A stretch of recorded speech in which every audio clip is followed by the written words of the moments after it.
Halo teman motret, masih bersama saya Teddy dan bersama teman saya Jun. Dalam acara Cetret. Cetret itu apa nih Bro Jun? Cetret namanya sekarang? Cerita motret ya? Cerita motret. Ini kita namanya Cetret itu udah ganti dari yang kemarin. Kemarin namanya nyebar, nyetret barang, tapi karena udah dipakai dengan temen juga, jadi saya ganti namanya dengan Cetret Cerita Motret. Nah, kalau teman-teman belum tahu partner saya yang sebelah ini, teman-teman bisa lihat video saya yang pertama, Cetret Mr. Jun ini yang pertama itu ada, saya kasih linknya nanti di atas, teman-teman bisa tahu tentang Mr. Jun. Nah sekarang yang di sesi yang kedua itu saya akan menanyakan kepada Mr. Jun mengenai tentang masalah masih tentang masalah nyetret. Jadi saya minta masukannya atau advice-nya yang masih berhubungan dengan yang video yang pertama. Kalau yang pertama itu saya apa ya masukannya kemarin Mr. Jun ya? Masukannya ya, yang pertama itu kesimpulannya belajar dari senior. Ya. Yang kedua itu ikut workshop. Nah teman-teman kalau mau lihat lebih dalam nonton yang video yang pertama. Nah sekarang kita masuk ke Mr. Jun mengenai tentang advice-nya lagi, apalagi nih selain belajar dari senior sama ikut workshop. Ya. Ada lagi yang lain? Yang lain tuh ya kita harus melatih mata kita ya, taste kita. Melatih mata. Taste kita tuh dari referensi. Jadi kita harus, kan sekarang gampang tuh di sosmed di IG. Tinggal kita cari aja fotografer yang bagus gitu. Terus juga komunitas hub gitu ya, hub street tuh yang bagus-bagus kita bisa pelajari dari situ gitu. Berarti belajar di majalah-majalah street fotografi gitu ya? Ya, sekarang majalahnya online tapi ya. Online. Kayak kemarin ada yang majalah non-online nih. Apa namanya? Itu yang Indonesia punya. Iya. Apa? Story of the Street. Nah, Story of the Street. Kalau teman-teman belum tahu, ada namanya Story of the Street dan Om Jun jadi kontributor ya bro? Iya, kebetulan yang edisi ke berapa tuh? 3 ya. Edisi ketiga udah jadi kontributor langsung. Peningkatannya pesat ya. Nah, tadi kan udah dibilang nih, jadi kita harus lihat-lihat referensi teman-teman, nanti bisa dilihat di Instagram, bisa lihat di sosial media, di lain-lain yang lain, banyak lah itu tentang referensi mengenai tentang foto-foto. Nah, sekarang kita masuk lagi ke acara bedah foto. Ini yang pasti teman-teman lagi tunggu nih, gimana caranya Om Jun bikin foto-foto tersebut. Nah, gua udah kumpulin nih Bro Jun nih foto-fotonya nih ya, yang kira-kira menurut gua kayaknya antik. Nah sekarang yang pertama nih. Ya kalau ini masuk fotonya color juga bro ya. Color ya, color sama geometri mungkin ya. Geometri, nah kayak main garis-garis gitu. Garisnya banyak nih ya bro ya, bersimpangan gitu. Ya. Nah, ini gue mau nanyanya nih, jadi kalau misalnya lu pas ngelihat situasi nih kayak begini nih, lu ada ambil angle lagi ke sebelah kanan atau gue udah sebelah sini nih, kenapa gue di sebelah sini? Apa karena lu pakai rule of third, apa pakai metode yang lain, apa karena lu lihat garis-garisnya emang kayaknya bersimpangan nih, enaknya di sebelah sini? Ya. Ini sih kebetulan lagi di mall nih, di mall di Hong Kong ya. Waktu datang emang lihat, ini kayaknya menarik nih, ada 2 tangga kiri kanan, ini dan ini ya, kiri kanan. Di depannya tuh ada layar, ini screen. Gue udah coba cari-cari itu angle ya, tadi nggak cuma satu angle, coba kiri kanan gitu, dapat komposisi nih. Terus ternyata pas di layarnya itu dia ada sinar yang garis juga gitu, itu kan TV kan sebenarnya ganti-ganti ya. Iya. Nah di situ kebetulan ya ini lumayan kebetulan juga sih, jadi ada orang yang turun gitu tangga, langsung gue jepret gitu beberapa kali, jepret 3 kali gitu kayaknya. Jadi ini ya dari awal udah gua komposisiin orangnya itu ada di posisi kiri. Sebelah gitu. kiri ya. Pengennya agak rule of third sebenarnya. Cuman kan kalau orang jalan kan kita nggak bisa atur kan, cepet gitu langsung. Ini juga emang pertama ngelihatnya Kak, pertama yang lu lihat nih dari warna, colornya, apa emang dari garis-garis persimpangannya? Pertama sih garisnya dulu. Garisnya dulu ya. Dari tangganya aja udah kayaknya nih bisa kita mainin nih gitu. Ternyata ya LED juga bikin color. LED-nya bikin garis-garis juga lagi ya. Ternyata ya. Ini sebenarnya ada sisi satunya nih dari foto yang lain. Itu coba ya. Yang ini. Ini bro. Itu juga lumayan SOC tuh. Sebentar. Naikin sedikit yang mana ya? Ini bro. Oh.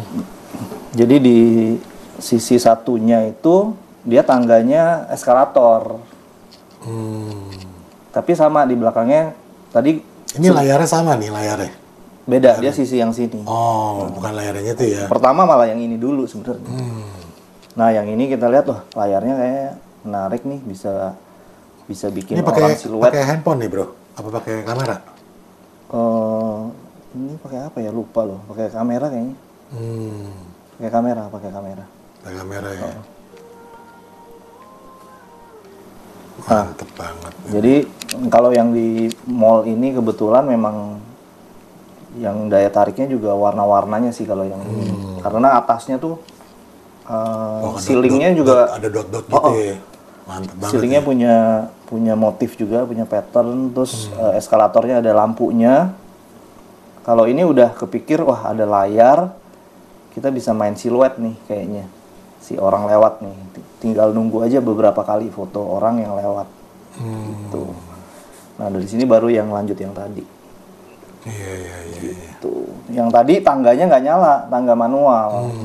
Nggak, kurang main lampu sebenarnya. Lampunya cuma dari layar gitu. Ternyata kok lampunya bisa pas kayak sinar gitu. Iya, langsung deh. Keren banget sih. Oke.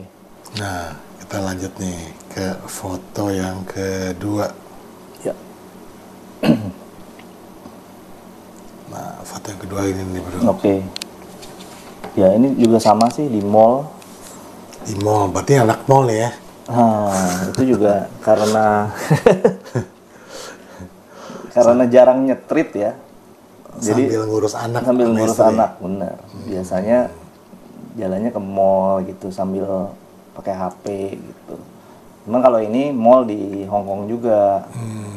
Ini emang sebetulnya garisnya ini emang putih asli. Apa emang dia silver bro? Itu putih. Putih. Yang silver yang ininya. Jadinya silver ya. Ini kan sebenarnya kayak atrium gitu ya. Atrium bolong, bulat. Gua ambilnya dari bawah. Dari bawah, ambil lengkungnya itu. Kenapa ngambil lengkungnya bro? Ya ini balik lagi ke apa yang pertama kali lu lihat, wah lengkungnya asik nih gitu. Iya, langsung kebayang, wah ini kayaknya bisa dibikin geometri nih gitu. Lengkungan itu justru yang bantu komposisi jadi enak ya. Gitu. Nah tinggal nungguin orang yang lewat nih. Gitu. Ini tinggal yang dominan tuh orang pertama kali lihat karena lengkungannya itu ya shoot besar ya. Gitu ke sini, narik ke sini ya. Terus orangnya tinggal ditaruh situ ya, bro. Iya. Jadi ya kubah gitu, bolong, atrium, bulat. Kita ngambil dari bawah, cari lengkungannya kan. Gitu. Berarti lihat lengkungannya dulu kayak asik nih. Nah, sekarang lanjut nih foto ketiga. Udah, ini mall lagi ya. Mall lagi. Ini di Jakarta, di Neo Soho. Waktu itu ini temanya lagi ada backdrop Ramadan gitu. Nah, mungkin itu karena kita lihat referensi juga sering berlatih gitu ya. Jadi begitu lihat ini, pertama lihat aja elemennya. Oh, ini ada lantai yang mengkilap kan? Itu kan lihatnya dari sini Ya, nih, itu foto flip. begini kan, flip kan. Flip sebenarnya kan. Yang pertama dilihat yaitu elemen pertama, wah ini lantainya reflektif nih, berarti bisa bikin refleksi orang ya, refleksi benda gitu. Nah, tinggal cari nih refleksinya apa yang bisa bikin bagus kan. Kebetulan tuh Ramadan, dia backdropnya ada lampunya, nah itu akan membantu juga. Kalau backdropnya dia gelap, bisa nggak kelihatan tuh. Tapi mungkin ada abstraknya di atas ini, bro. Nah betul. Nah memang kalau menurut saya di mall tuh sebenarnya paling menarik sih, paling menarik buat dieksplor. Sayangnya nggak boleh pakai kamera kalau di Indonesia ya, jadi pakai HP. Ini kan sebenarnya ini motifnya dari marmernya kan, dari lantainya. Ya. Marmernya kena cahaya, berarti cuma yang ini doang jadi yang kelihatan gitu ya. Yang dia emang seratnya yang serat-serat begitu. Seratnya yang kelihatan ya. Ini juga lumayan SOC sih, cuma naikin kontras aja. Dan karena temanya Lebaran, itu juga ada motif hijau ini nih kan sebenarnya. Iya. Kayak permadaninya gitu kan. Jadi satu. Gitu. Nah, kalau bikin kayak begini nih, refleksi kayak begini nih. Ya. Yang pertama kali kan lihat teman-teman pasti datang ke tempat nih. Oh, bisa semua tempat juga bisa refleksi gitu kan. Semua tempat juga pasti punya garis, kayak tadi ada yang ini ada dari kita tiga bahas foto yang tadi. Ini tiga-tiganya nih angle-nya beda. Yang satu ini angle-nya ini yang di bawah refleksinya. Ya, benar. Yang tadi yang kubah itu angle-nya di atas kan. Nah, atas begitu. Dari bawah ke atas. Bolong atas. Yang tadi lagi yang LED itu di tengah. Ya kan, nah, kita jalan kelihatan gitu kan. Oh, kelihatan nih. Sebetulnya kan yang jadi topik itu biasa teman-teman pasti mikirnya yang secara nggak kelihatan gitu. Nggak kelihatan apa refleksi. Ya. Apalagi refleksi dibalik lagi kan kadang-kadang kan kita nggak punya imajinasi gitu kan, bro. Nah, gimana tuh supaya merangsang untuk imajinasinya kayak gitu gimana, bro? Gimana ya? Mungkin ya apa yang misalnya gini, lihat yang ini nih berarti ini tuh bisa direfleksi gitu kan? Betul. Ya. Lihat apa? Ya makanya kan sebelumnya kan udah pernah ngomong tuh ada beberapa tema itu kan. Ya jadi kalau geometri berarti kita pas datang ke tempat misalnya waktu ke museum gitu kan, jendela-jendelanya tuh bentuknya menarik gitu kan. Berarti ini kita bisa mulai berpikir coba deh explore ke geometri gitu. Nah, menariknya kayak gimana tuh maksudnya? Menariknya kan menarik itu kan terlalu subjektif ya maksudnya. Bisa vintage tuh menarik juga, jendelanya jadul. Ya. Apa yang masuk kriterianya nih, bro? Sebenarnya semua bentuk geometri yang besar gitu ya, itu bisa kita explore sebenarnya. Coba aja dari angle-angle tadi. Kayak misalnya tadi kayak tangga gitu kan. Tangganya tuh sebenarnya biasa aja gitu kiri kanan gitu, garis. Cuman di tangganya adalah lumayan sih railingnya itu ada mengkilapnya sedikit. Gitu. Itu jadi garis tuh. Bisa kita coba lagi, coba aja deketin kameranya bisa nggak ya dapet gitu, komposisinya dapet nggak ya, kayak gitu. Terus apalagi ya kayak bentuk-bentuk geometri yang unik sih biasanya ya, yang bisa bikin menarik sih. Kemarin ada sempat juga lihat ada foto yang mana ya, bro ya? Nah, kayak gini nih, kita lanjut lagi deh. Ya. Foto yang ke-5 nih. Mana sih? Nah, ini abstrak nih, bro. Ya, ini sebenarnya. Ini maksudnya geometri atau bukan nih? Ini bukan sih. Bukan ya? Ini lebih refleksi sih. Refleksi abstrak kali ya. Refleksi abstrak ya. Tapi enak dilihat gitu. Ya. Apa nih, bro? Kalau teman-teman mau foto refleksi abstrak kayak gini, biar enak dilihat, persyaratannya apa nih, bro? Justru nggak tahu nih kalau belakangan tuh justru yang refleksinya semakin banyak gitu, itu semakin menantang gitu, kayaknya harus bisa jadi apa ya gitu. Harus bisa enak dilihat gitu ya. Kayak gini nih sebenarnya kan di tim ya. Tim, ini di atasnya ini ya bro. Ini atasnya ini ceilingnya kaca juga ya. Kaca. Jadi ini refleksi ke sini juga ya. Ini refleksinya udah banyak banget deh. Gedungnya juga kayaknya kacanya agak begini ya, agak begini nih melengkung, agak begini kacanya. Jadi refleksinya banyak banget ini. Terus kebetulan di atas juga ada orang.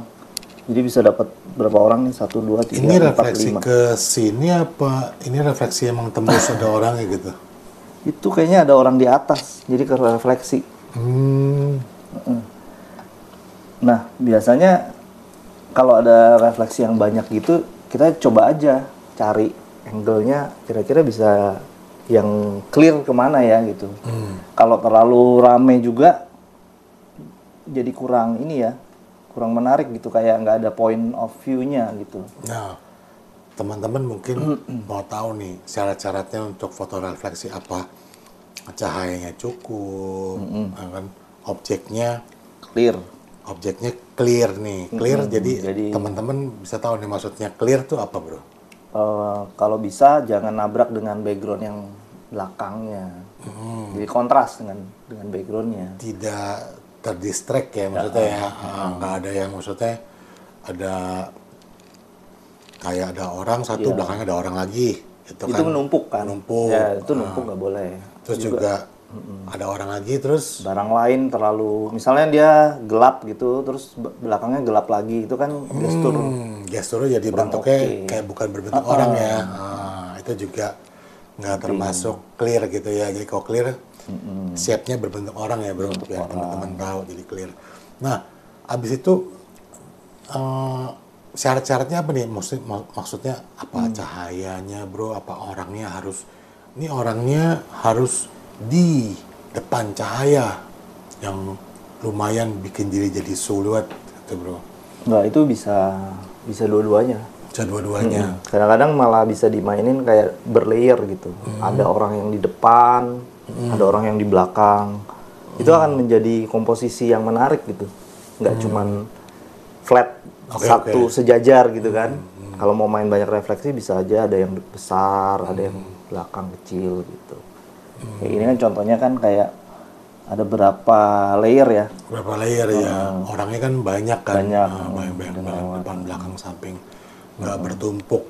Iya, bisa mungkin sebenarnya kan bikin orang nggak bingung lah, lihat langsung jelas gitu ada, oh ini ada orang yang berdiri gitu.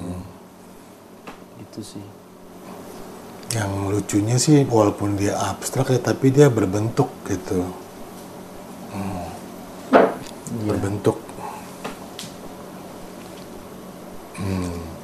Nah bro, kayaknya kita udah ngebahas foto-fotonya ini nih, udah cukup kelihatannya ya.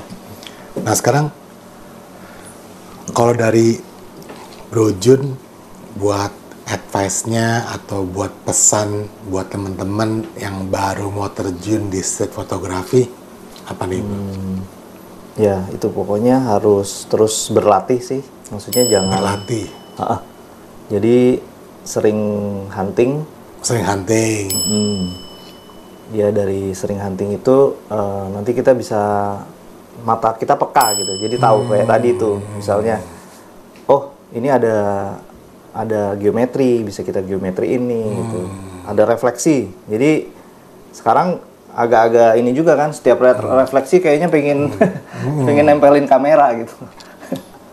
Jadi refleksi bisa dari bawah, dari air, genangan air, bisa dari kaca gitu.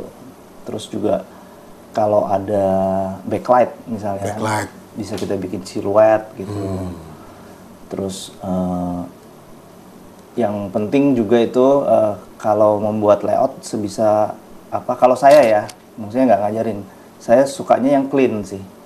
Apa tuh clean? Jadi seperti kayak tadi atau gimana? Ya misalnya di tempat yang crowd gitu, misalnya kayak di kota tua atau di museum gitu kan, ya itu kan banyak orang biasanya. Kalau mau bikin siluet ya udah dari low angle aja gitu. Coba hilangin elemen-elemen yang nggak terlalu penting di belakang gitu, yang merusak gestur orangnya gitu sih. Kayak refleksi juga tadi backgroundnya kalau bisa clean. Gitu. Main juxta juga kalau bisa itu yang clean supaya orang nggak ke distract ke elemen yang lain gitu. Gitu sih. Berarti sebetulnya yang paling dasar itu setidaknya kamu harus bisa bikin foto clean dulu ya. Ya mungkin. Kalau masih motretnya masih bertumpuk, point of view-nya juga masih yang satu per dua apa bertumpuk-tumpuk atau gimana, mungkin harus belajar dari pertama-tama foto clean dulu gitu ya. Kalau saya ya, kalau saya mungkin ya mungkin harus clean dulu gitu. Clean Cuman dulu. itu memang tahap sih, bertahap. bertahap. Awalnya juga mesti belajar. Kadang-kadang kita juga lihat foto orang, oh iya ya nih kok kayaknya enak banget ya. Oh ternyata karena kita udah fokus ke situ gitu kan, clean gitu. Jadi membantu point of view sebenarnya ya. Point of view-nya lebih clean. Itu sih. Nah terus ada yang lain nggak yang mau di... Nah mengenai nih, Apa nih? satu lagi nih mau nanya. Pakai kamera apa bro? Oh, kamera dulu sih Canon pertamanya. Canon M100. M100. Baru mulai nyetrit. Sekarang pakai, Sekarang Sony A6400. nah M100 harganya berapa? Harganya 4 juta ya kayaknya ya. M100 6.400 Saya dapat di 10 ya. 10-an ya. Nah, gimana nih bro? Kamera itu sebetulnya pengaruh nggak? Kalau buat saya sih pengaruh. Pengaruh ya. Nah, pengaruhnya gimana? Pengaruhnya lebih ke fokus sih. Fokus. Fokus. Kalau buat street itu kan menangkap momen kan. Itu saya berasa dengan kamera saya sekarang itu fokusnya lebih cepat gitu. Berarti cari kamera yang autofokusnya cepet ya? Iya kalau saya. Soalnya yang pertama tuh harus momen dulu. Nanti komposisi apa bisa kita crop kan misalnya kalau kurang geser sedikit gitu ya. Tapi momen itu nggak bisa diulang gitu. Terus apa lagi bro? Selain syaratnya kameranya autofokusnya cepat, apalagi? Apalagi ya? Perlu flip kah? Ada electronic viewfinder? Oh iya benar. Harus kecil, harus besar? Ya itu sih. Gimana kalau ada yang Kalau budget? viewfinder itu belakangan sejak pakai mirrorless ini udah pakai yang elektronik terus ya. Electronic viewfinder itu yang di atas, yang salah bisa ya? LCD. Pakai LCD terus. Berarti electronic viewfinder nggak begitu terlalu dipakai ya? Ya. Ya Berarti yang dipakai pertama, kalau nomor pertama autofokus. Kedua, LCD LCD-nya perlu flip atau enggak? perlu sih. Perlu flip. Perlu banget. Itu nomor 2 berarti ya, perlu flip. Perlu. Yang nomor 3-nya apa nih? Nomor 3 mungkin Kecil, besar, Kecil. apa electronic viewfinder? kecil ya. Kecil ya, Supaya kecil. gampang Masukin ke dimasukin dalam tas. tas ya. Sama mungkin yang itu sound ya. Sound suaranya bisa Oh, silent Silent. shutter. silent. Silent shutter ya, oke.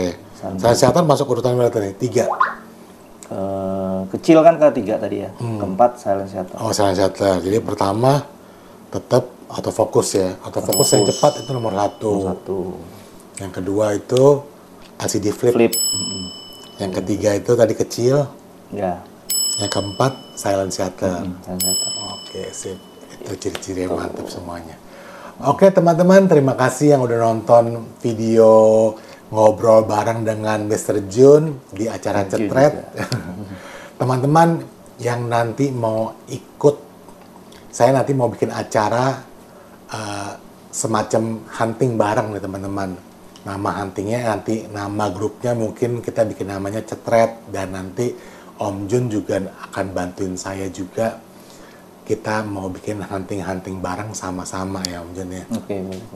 Nah, ke teman-teman yang misalnya di Jakarta yang punya waktu tidak berhalangan, nanti bisa ikut gabung sama-sama kita belajar bersama-sama.